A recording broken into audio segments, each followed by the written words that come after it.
नमस्कार, आप देख रहे हैं HCN न्यूज। अभिनंदन को छोड़ना पाक की मजबूरी, जाने क्या है जिनेवा कन्वेंशन। पाकिस्तान ने दावा किया है कि भारतीय विंग कमांडर अभिनंदन उसकी गिरफ्त में हैं और इसके बाद से ही उनकी रिहाई की अपील भी होने लगी है। भारत ने पाक पर जिनेवा कन्वेंशन के तहत दबाव बनाने की कोशिश की है। आखिर क्या है जिनेवा कन्वेंशन? अगर आप जानना चाहते हैं क्या है जिनेवा कन्वेंशन के तहत पूरा कानून, तो इस वीडियो को अंत तक जरूर देखें। पाकिस्तान ने बुधवार यानी 27 फरवरी को भारतीय सैन्य संस्थानों पर हवाई हमले की नाकाम कोशिश की, जिसे भारतीय वायुसेना ने पूरी तरह से निरस्त कर दिया। पाक के F-16 लड़ाकू विमानों को खदेड़ भी दिया। हालांकि इस दौरान देश का एक MiG-21 नष्ट हो गया। विंग कमांडर अभिनंदन वर्तमान लापता हैं। हालांकि पाकिस्तान ने दावा किया है कि अभिनंदन उनके कब्जे में हैं और उनके कुछ फोटोज व वीडियोस भी शेयर किए हैं। विंग कमांडर अभिनंदन वर्तमान के वीडियो को पाकिस्तान ने सोशल मीडिया पर सर्कुलेट किया है, जिनेवा कन्वेंशन का जो एक खुला उल्लंघन है। भारत और पाकिस्तान के बीच भले ही युद्ध ना छिड़ा हो, फिर भी अभिनंदन उन सभी अधिकारों के हकदार हैं जो जिनेवा कन्वेंशन के तहत प्रिजनर ऑफ वॉर यानी एक युद्ध बंदी को मिलते हैं। प्रिजनर ऑफ वॉर के तहत किस तरह का व्यवहार होना चाहिए, इसके बारे में जिनेवा कन्वेंशन साफ साफ कहता है। यह उन सभी मामलों में लागू होता है चाहे युद्ध घोषित हो या ना हो। इस तरह पाकिस्तान को विंग कमांडर अभिनंदन को हर हाल में छोड़ना ही होगा, क्योंकि पाकिस्तान ने भी जिनेवा कन्वेंशन पर दस्तखत किए हुए हैं।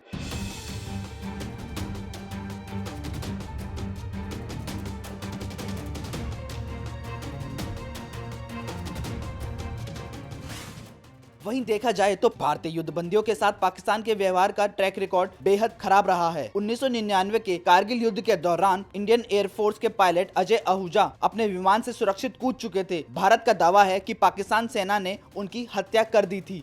इसी तरह एक और पायलट नचिकेता को भी पाकिस्तानी सेना ने अगवा कर लिया था। हालांकि बाद में जिनेवा कन्वेंशन को लेकर भारत के दबाव के बाद पाकिस्तान को आखिरकार 8 दिनों के बाद नचिकेता को भारत को सौंपना पड़ा। जिनेवा संधि के तहत युद्धबंदियों को ना तो डराया धमकाया जा सकता है और ना ही अमानवीय व्यवहार किया जा सकता है। आज हम इस जिनेवा कन्वेंशन यानी जिनेवा संधि के बारे में आपको बता रहे हैं। जिनेवा कन्वेंशन के मुताबिक टीवी पर अगर युद्धबंदियों के चित्र, वीडियो या उनसे जुड़ी कोई भी चीज दिखाई जाती है या उसे मारा या बांध के रखा जाता है तो यह जिनेवा कन्वेंशन का एक खुला उल्लंघन है। अभिनंदन के मामले में पाकिस्तान पहले ही ऐसा कर चुका है और इस हिसाब से उसे अब अभिनंदन के साथ जिनेवा कन्वेंशन को ध्यान में रखकर ही बर्ताव करना होगा। जिनेवा कन्वेंशन में साफ साफ बताया गया है कि युद्धबंदियों के क्या अधिकार हैं। इसके मुताबिक युद्धबंदियों के साथ अमानवीय बर्ताव नहीं किया जा सकता, उसे किसी भी तरह से प्रताड़ित या फिर शोषित नहीं किया जा सकता। इस कन्वेंशन के तहत पकड़े जाने पर युद्धबंदी सिर्फ अपना नाम, अपना सीरियल नंबर और पोजीशन ही बता सकता है ताकि वह किसी खतरे की चपेट में ना आ जाए।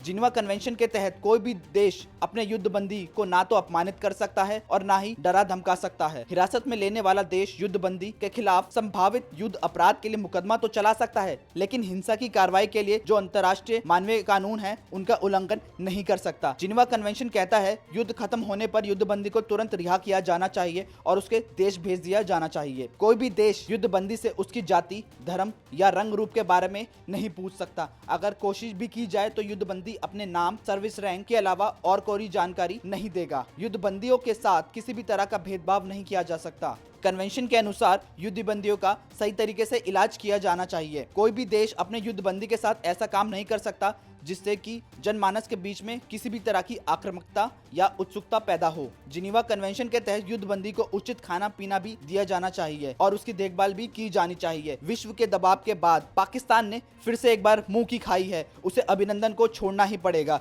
वहीं अभिनंदन के पिता ने यह कहा है कि मुझे अपने बेटे पर गर्व है। दर्शक इस बारे में क्या सोचते हैं वो अपनी राय कमेंट बॉक्स में जरूर बताएं और जो लोग HCN न्यूज को पहली बार देख रहे हैं वो चैनल को सब्सक्राइब और बेल आइकन दबाना ना भूलें।